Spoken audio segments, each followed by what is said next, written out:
জানি তো সকালবেলা স্কুলে গেছি তো, আমার কি বললা যাওয়া যায় নাই? আচ্ছা ঠিক আছে, সমস্যা নেই। পরে কথা। তুই কে যে তোর কথা কইতে আইবো? তুই কি আসতে আমি ফোনে কথা কইতেছি? তুই কি পাগল নাকি তোর মাথায় সমস্যা আছে? বন্ধু আমি কে মানি? আমি তোর বন্ধু, আমি তোর আপন মানুষ। তুই আমার কোন আপন মানুষ না, আমার আপন মানুষ আমার শুধু গার্লফ্রেন্ড। তুই আমার ঠাকুর দিলি কি লিগা? আবার তুমি হাতে রাখছ?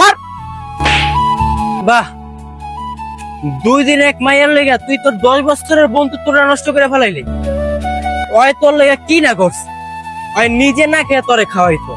ওই যদি কিছু একটা কিনতো তোর লেগে আগে একটা কিনে লইতো, তারপর ওই নিজে কিনতো। আর তুই সেই বন্ধুরে তুই তোর গার্লফ্রেন্ডের লেগে ভুলে গেলি। তুই একটা কথা শুন শাহিন, তোর যদি আপন মানুষ বলতে কেউ থাকে শুধু দীপুই।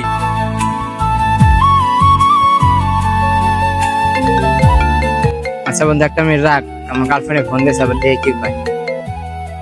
হ্যালো, কও। দেখো শাহিন, বাবা আমার বিয়ে ঠিক করেছে। ছেলে সরকারি চাকরি করে।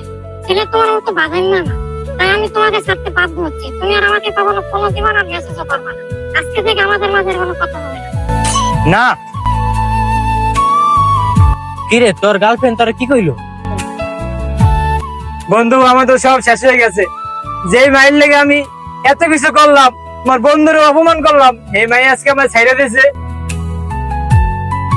দেখ শাহিন, একটা কথা মনে রাখবি, যে আপন সে কখনো ছেড়ে যায় না, আর যে ছেড়ে চলে যায় সে কখনো আপনই ছিল না।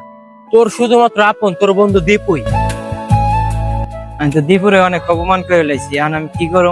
তুই এখন যে দীপুতে মাপ চা, ওই যে দীপু যাইতেছে গা ওর কাছে তুই মাপ চা। দীপু, বন্ধু তুই আমার মাফ করে দে বন্ধু, তোর লাগে আমি অনেক খারাপ ব্যবহার করছি, তুই আমার মাফ করে দে। আরে বন্ধু, আপন মানুষের দ্বারা আবার কি কামা?